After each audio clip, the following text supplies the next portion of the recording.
费劲，还有香味儿。淬金炼骨的最高境界，这5个人必是厉不厉害？你刚刚捡了5，五绝神功真被研究成神功教出来，你还……我都替你不成。你似乎你想多了，那我最近有点累。你本不必跟来。是啊，院子透透气。我这老仆年岁。Halo semua, selamat datang di Dunia Donghua. Bagaimana kabar kalian semua? Semoga selalu sehat dan baik-baik saja. Pada hari ini kita akan kembali melanjutkan series Donghua Legendary Twins episode 17 dan 18. Di bagian sebelumnya, Xiaoyu, Jin Yuanxing, dan Seng Qianghong terjebak di dalam gua di Gunung Ime. Xiaoyu melemparkan harta milik Jin Yuanxing untuk menarik perhatian para monyet yang diharapkan membawa orang untuk menemukan gua mereka. Setelah 2 hari tanpa hasil, Xiaoyu merasa curiga. Tiba-tiba tali tambang pun muncul yang ternyata digunakan oleh Xiao Mimi, orang wanita cantik yang ingin membantu mereka keluar. Namun kejadian yang mencurigakan membuat Xiaoyu merasa curiga terhadapnya. Setelah beberapa insiden, Xiao Mimi pun membawa mereka ke Istana Suci, di mana identitas asli Xiao Mimi terungkap sebagai salah satu penjahat teratas. Xiaoyu berusaha melarikan diri dengan bantuan Jiang Yulang, yang ternyata memiliki niatan tersembunyi. Setelah serangkaian kejadian, Xiaoyu menyadari bahwa Jiang Yulang berakting untuk membantu pelarian mereka. Meskipun berhasil keluar dari belenggu rantai, mereka pun tertangkap di tempat pembuangan mayat dan akhirnya diciduk oleh Xiao Mimi. Nah, sekarang kita akan melanjutkan episode terbarunya. Di Istana Suci, tepatnya di tempat pembuangan mayat, lihat Xiao Mimi yang berhasil menciduk keberadaan Xiaoyu dan Jiang Yulang. Merasa tak sanggup untuk melawan Xiao Mimi, Xiaoyu dan Jiang Yulang memutuskan untuk pergi melarikan diri melalui sebuah gerbang. Ketika itu, Xiaoyu dan Jiang Yulang harus berusaha keras untuk membuka gerbang tersebut. Untung saja mereka sempat membuka gerbang ini lalu segera menguncinya sebelum Xiao Mimi menyerang mereka berdua. Tak berhenti sampai di situ, Xiaoyu dan Jiang Yulang harus kembali membuka gerbang selanjutnya dengan menggunakan sebuah tuas. Sewaktu mereka sedang berusaha membuka gerbang itu, Xiao Mimi tampak sedang mengamuk dan berusaha membuka gerbang sebelumnya. Setelah Xiaoyu dan Jiang Yulang berhasil membuka gerbang kedua, mereka berdua sempat menghancurkan tuas pembuka gerbang sebelum pada akhirnya mengunci gerbang tersebut. Nah, akhirnya mereka berdua pun tiba di sebuah ruangan yang mirip dengan ruangan perpustakaan. Di dalam ruangan itu, mereka berdua secara tak sengaja menemukan 5 tengkorak manusia yang diyakini adalah leluhur dari seorang ahli bela diri. 这么大哦，费劲，还有香味儿。淬金炼骨的最高境界，这5个人必是绝。 Selain itu, Xiaoyu juga berhasil menemukan sebuah buku yang berisi tentang keterampilan 5 kesempurnaan. Dan dari salah satu seorang master bela diri tertinggi bernama Ouyang Ting. Merasa penasaran dan keterampilan itu, Xiaoyu pun langsung mencoba untuk mempraktekannya dan cara mengalirkan qi-nya melalui dantian dan menyatukannya ke jantung. Lalu Xiaoyu mulai memperagakan beberapa gerakan untuk menciptakan keterampilan 5 kesempurnaan tersebut. Akan tetapi, Xiaoyu sama sekali tidak merasakan perubahan apapun selepas mempraktekannya.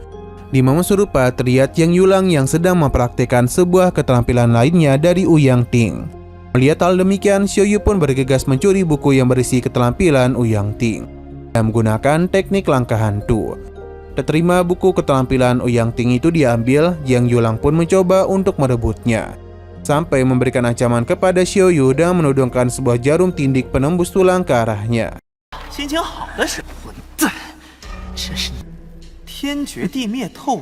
Mukanya merasa panik, Xiaoyu justru dengan santuy pun memberitahu kalau jarum tindik penembus tulang yang dipegang oleh Jiang Yulang sekarang sudah tidak memiliki jarum lagi di dalamnya. Percaya tidak, jarum tindik penembus tulang itu hanya ada 130 jarum saja. Dan semuanya telah habis digunakan untuk menghabisi para pendahulu yang berada di Istana Suci. Perkataan Xiaoyu itu benar-benar membuat Jiang Yulang mempercayainya dan memilih untuk berdamai dengan Xiaoyu. Sehingga mereka pun memutuskan untuk melanjutkan perjalanan ke ruangan berikutnya. Setibanya di sana, Jiang Yulang langsung membuang jarum tindik penembus langit dan mengambil sebuah racun berupa 5 air racun. Sedangkan Xiaoyu diam-diam mengambil jarum 5 tindik penembus tulang yang barusan dibuang. Lalu Jiang Yulang kembali mengancam Xiaoyu dengan menggunakan air 5 racun itu, supaya dia mau menyerahkan buku keterampilan 5 kesempurnaan. Lagi dan lagi, Xiaoyu sama sekali tidaklah panik. Ia justru menodongkan jarum tindik penembus langit kepadanya, sambil berkata bahwasanya jarum tindik penembus tulang memang hanya ada 130 saja. Akan tetapi di dalamnya terdapat 3 set jarum, sehingga kemungkinan di dalam jarum tindik penembus tulang itu masih terdapat 2 jarum yang tersisa. Kali ini Zhang Yulang kembali larut dalam ucapan Xiaoyu. Alhasil dia pun langsung menaruh air 5 racunnya dan tidak berani mengancam Xiaoyu. Meskipun begitu, Xiaoyu yang sudah merasa muak langsung membuka dan menembakkan jarumnya ke arah Zhang Yulang, sehingga Zhang Yulang menjadi ketakutan. Melihat dia yang ketakutan, Xiaoyu tiba-tiba saja tertawa terbahak-bahak, sambil mengatakan kalau dirinya barusan hanya berbohong saja kepada Zhang Yulang. Tak terima dibohongi oleh Xiaoyu, Zhang Yulang pun dan cepat mengeluarkan pedangnya untuk menyerang Xiaoyu. Namun ayunan pedangnya seketika berhenti ketika melihat Xiaoyu menodongkan air 5 racun ke arah Zhang Yulang. Setelah pertikaian singkat itu, mereka berdua pun kembali melanjutkan perjalanan, hingga tiba di sebuah ruangan yang terdapat sisa-sisa jiwa seorang kakek tua bernama Ouyang Ting dan seorang wanita cantik bernama Feng Lingji. Melihat kecantikan Feng Lingji, Zhang Yulang pun mencoba untuk menyentuh wajahnya, dan tiba-tiba saja sisa-sisa jiwa Feng Lingji dan Ouyang Ting berubah menjadi abu.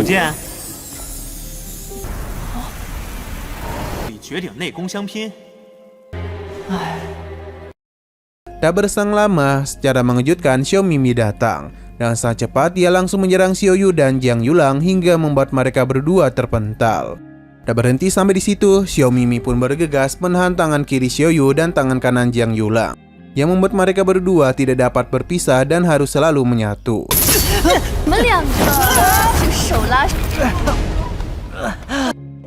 Xiao Mimi kemudian memberitahu bahwasanya Ouyang Ting adalah seorang master bela diri tertinggi yang tidak terkalahkan dan tak tertandingi, karena dia itu berhasil menghabisi banyak ahli bela diri yang terbaik. Namun pada akhirnya Ouyang Ting harus meninggoy dengan konyol karena menaruh cinta kepada Feng Lingji yang hanya mengandalkan kecantikannya saja, tanpa tahu kalau Feng Lingji ternyata diam-diam menyimpan dendam kepadanya. Sembari mendengar cerita dari Xiao Mimi, Xiaoyu pun diam-diam menunjukkan isi dari buku keterampilan 5 kesempurnaan kepada Zhang Yulang dan menyuruhnya untuk membacanya secara diam-diam. 厉不厉害？你刚刚捡了五绝神功，真被研究成神功教出来，你还……我都替你争。 Beberapa saat kemudian, selesai membaca buku keterampilannya, Xiaoyu dan Zhang Yulang langsung menerapkannya dan menciptakan sebuah teknik gabungan sama seperti Ouyang bersaudara. Melihat hal demikian, Xiao Mimi pun bergegas melepaskan beberapa serangan kepada mereka berdua. Namun sayangnya, dalam teknik gabungan itu, Xiaoyu dan Zhang Yulang berhasil menjadi lebih lincah untuk menghindari serangan tersebut. Bahkan teknik gabungan itu juga berhasil membuat mereka melepaskan serangan tanpa henti, yang membuat Xiao Mimi tertekan. Meskipun begitu, Xiao Mimi saatlah kuat segera memberikan serangan balasan, hingga membuat Xiaoyu dan Zhang Yulang terpental.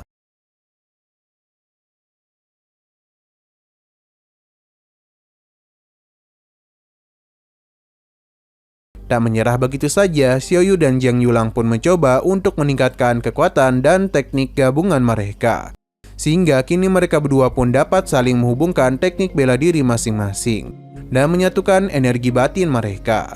Setelah itu, Xiaoyu dan Zhang Yulang mulai bertarung begitu sengit melawan Xiao Mimi, sampai memaksanya untuk meningkatkan kekuatan dan energinya dengan sebuah teknik. Setelah energi dan kekuatannya ditingkatkan, Xiao Mimi menjadi begitu kuat dan bukanlah tandingan bagi Xiaoyu dan Zhang Yulang.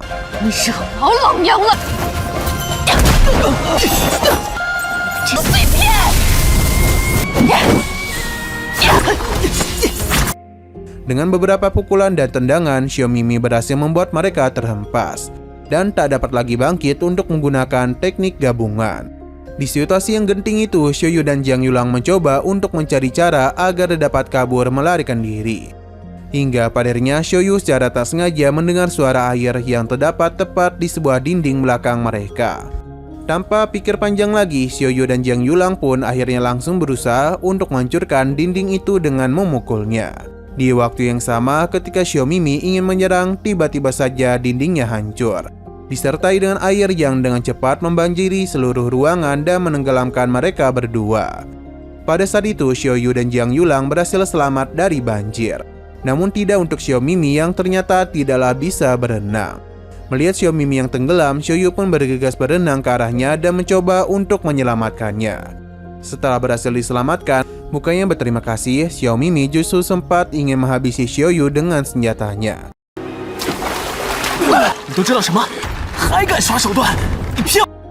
Melihat hal demikian, tiba-tiba saja Jiang Yulang menusukkan pedangnya tepat ke jantung Xiao Mimi. Hingga akhirnya dia pun meninggoy. Tepat sebelum Xiao Mimi menghembuskan napas terakhirnya, dia sempat memanggil Xiaoyu dengan sebutan suami, sambil berkata kalau ia memiliki sebuah permintaan terakhir kepada Xiaoyu, yaitu memintanya untuk memberikan salah satu barang miliknya kepada Xiao Mimi. Lantas tanpa ragu, Xiaoyu pun memberikan sebagian isi dari buku keterampilan 5 kesempurnaan kepada Xiao Mimi. Sebelum pada akhirnya dia pun melepaskan tubuh Xiao Mimi dan membiarkannya terkubur di dalam air.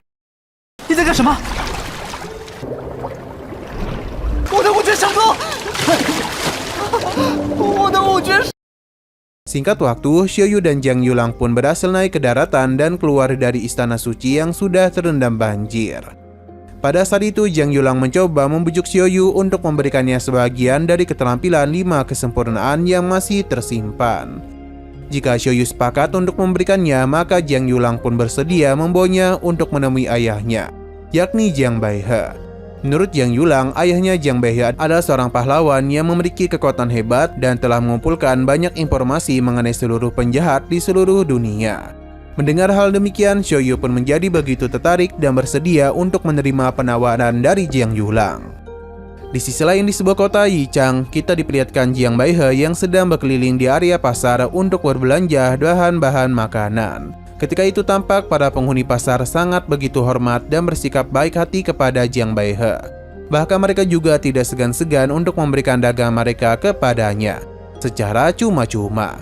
Bukan tanpa alasan, Jiang Baihe mendapatkan perlakuan baik dengan alasan karena dia memiliki reputasi yang begitu besar sebagai prajurit agung Jiangnan dalam membasmi kejahatan, hingga menciptakan hidup yang damai tanpa penjahat. Tak berselang lama, tiba-tiba saja sebuah kegaduhan pertarungan antara dua pria bernama Jiang Hui dan Jiang Hule terjadi. Pertarungan mereka sempat membuat area pasar menjadi kacau, dan nyaris melibatkan nyawa seorang gadis yang sama sekali tidak berdosa. Untung saja Jiang Baihe dan cepat menyelamatkan gadis itu, lalu ia langsung menghentikan pertarungan Jiang Hule dan Jiang Hule. Awalnya mereka sama sekali tidaklah mengenai Jiang Baihe dan bahkan sempat mencoba untuk menantangnya bertarung. Sampai ketika Jiang Baihe menyebutkan kalau dirinya adalah seorang pria biasa yang tinggal di rumah sungai di kota Yichang, seketika mereka berdua menjadi terkejut dan mulai menyadari kalau orang yang mereka tantang adalah Jiang Baihe. Pada akhirnya, Jiang Hule dan Jiang Hule pun menjadi begitu segan dan langsung meminta maaf kepadanya. Namun Jiang Baihe dan tegas berkata bahwasanya alih-alih merasa bersalah dan meminta maaf kepadanya, mereka berdua seharusnya meminta maaf kepada seluruh penduduk kota Yichang. Tanpa pikir panjang, Jiang Hule dan Jiang Hule pun segera meminta maaf kepada seluruh penduduk.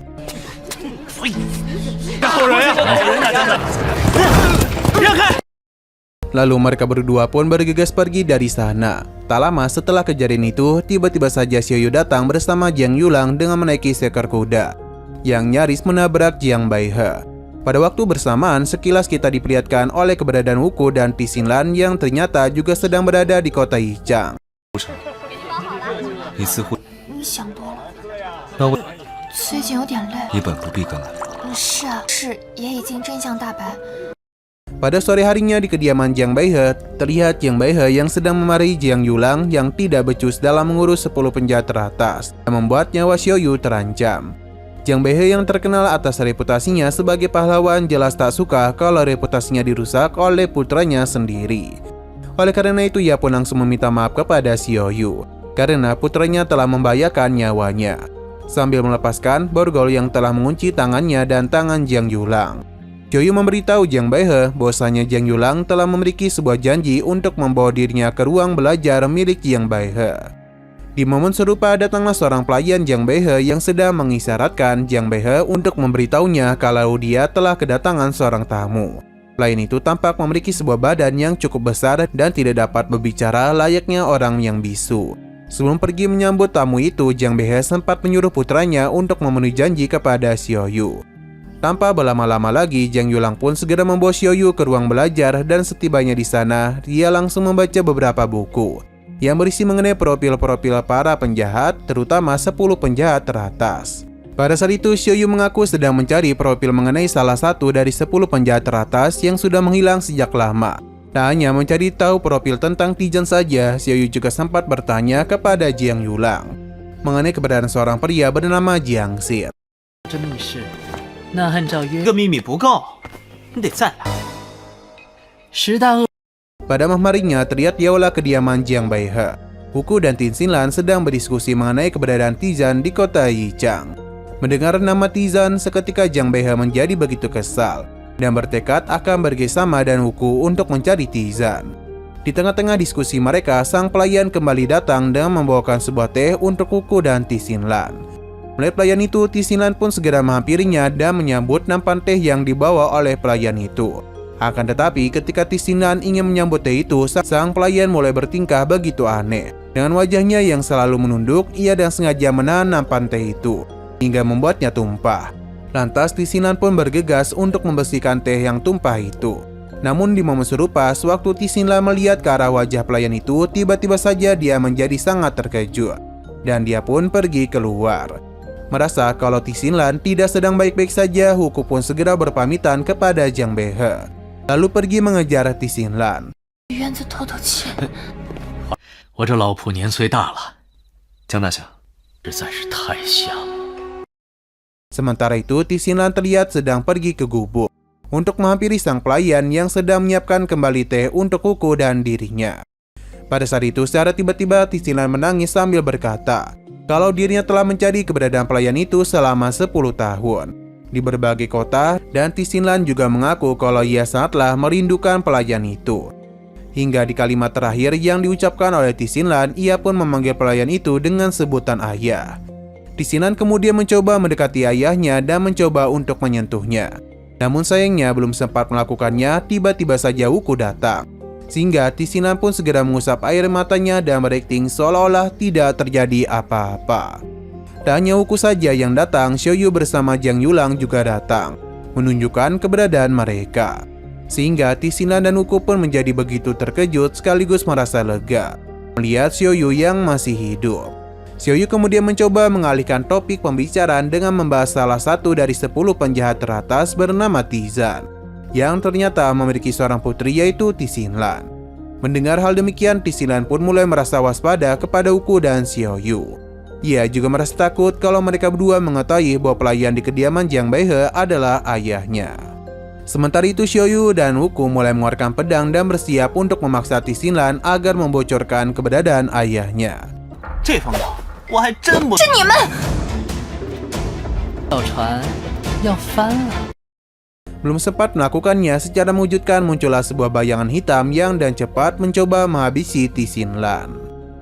Tak tinggal diam saja, Xiaoyu dan Wuku pun secara bersama-sama segera menyelamatkannya, hingga membuat mereka terdorong keluar dari gubuk. Usut punya usut, bayangan hitam yang mencoba menyerang Tin Xinlan ternyata adalah Jiang Baihe. Tak berhenti sampai di situ, Jiang Baihe kemudian kembali melepaskan serangan ke arah Tin Xinlan. Namun upayanya untuk menyerang Tin Xinlan tidaklah mudah, karena ia harus berhadapan dengan Wuku dan Xiaoyu yang melindungi Tin Xinlan. Pertarungan kembali terjadi dengan begitu sengit. Namun meskipun hanya sendirian, Jiang Baihe mampu dan mudah mengalahkan Xiaoyu dan Wuku.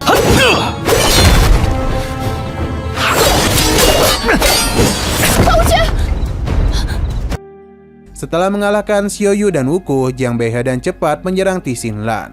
Akan tetapi, serangan Jiang Baihe tiba-tiba saja dihentikan oleh Tizan yang tidak ragu-ragu mengungkapkan identitasnya demi bisa melindungi putrinya.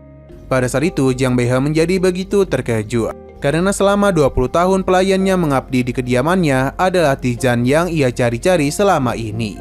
Tizan kemudian berkata bahwasannya Jiang Baihe adalah penjahat yang sangat berbahaya, yang menjadi penanggung jawab atas kejadian yang nantian 17 tahun yang lalu.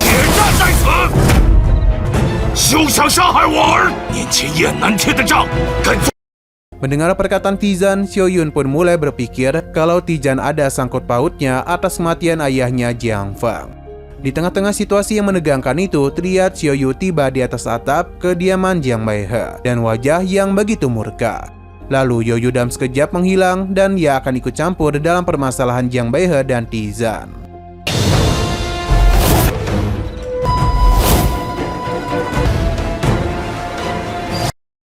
Nah, sayang sekali lagi seru-serunya, episodenya pun harus bersambung dulu. Oke, sekian dulu pada video kali ini. Untuk video selanjutnya akan segera hadir. Jadi bagi kalian yang ingin mengikuti series ini, langsung saja klik subscribe dan aktifkan loncengnya. Terima kasih yang sudah menonton video sampai habis. Jika kalian suka pada video ini, klik like dan share ke teman-teman kalian tentang channel ini. Dan ditunggu aja kelanjutannya. Oke, sampai jumpa di video selanjutnya.